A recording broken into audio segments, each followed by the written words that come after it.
Hello, this is a quick video to show you the additions I made for the showcase. I'm making this video just because I realised the original one I made was about 15 minutes long and I felt I could make a quick, shorter, concise one.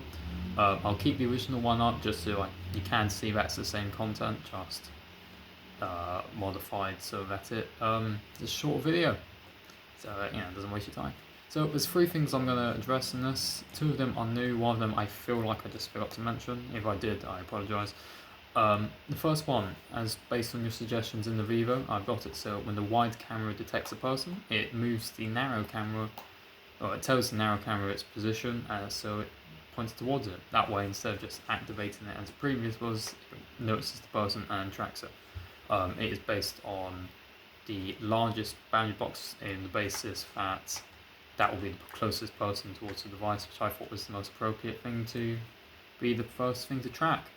The second thing I added, again based on your suggestions, I've implemented a open source neural network model, specifically OpenFace being the one, which will allow me to, when it detects a person, convert their face into a 128 dimensional vector and store it into the system. That way, when looking at new frames received from the cameras, specifically the narrow one, it can compare the new face vectors with the old one and determine how similar they are. It can determine if it believes it is the same target to aid in tracking, specifically when two targets cross one another.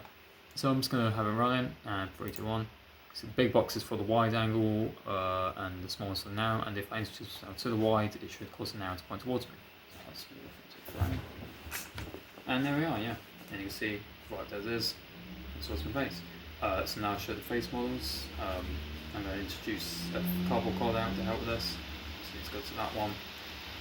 Another one, so I'm going to put a bit in front of it so it doesn't go towards. This one. Okay. And if you move it from a if I move this one from one side to the other, it should track it.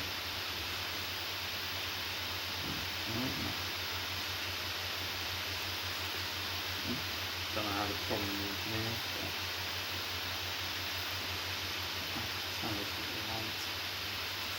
There we go. I don't know what's going on with it, but there you see it tracks one side, and yeah, like that.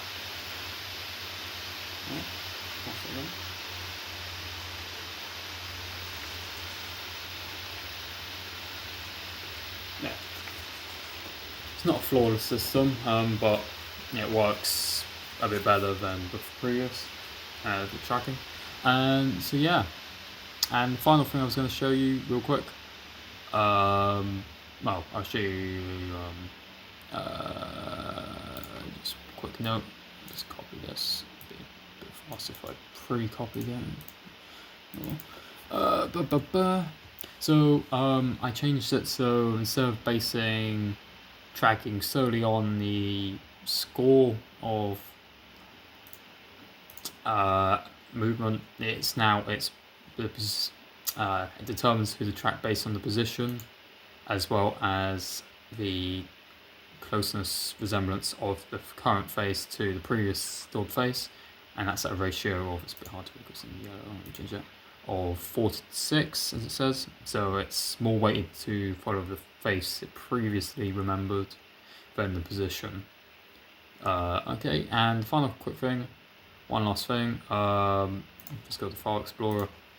I mentioned it saves to an SD card previous, as you can see here. However, I failed to mention, well, I'm not entirely sure, but I also got it, a bit closer.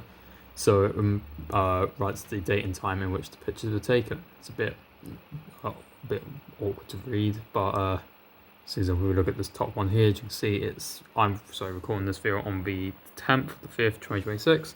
As you can see, 10:05:2026, and then the time it's 14 to 9, and as you can see, this one was taken at. You can see this one was taken at 16 to 9, and there we are, same time right there. Well, it says the seconds, which is pretty fun.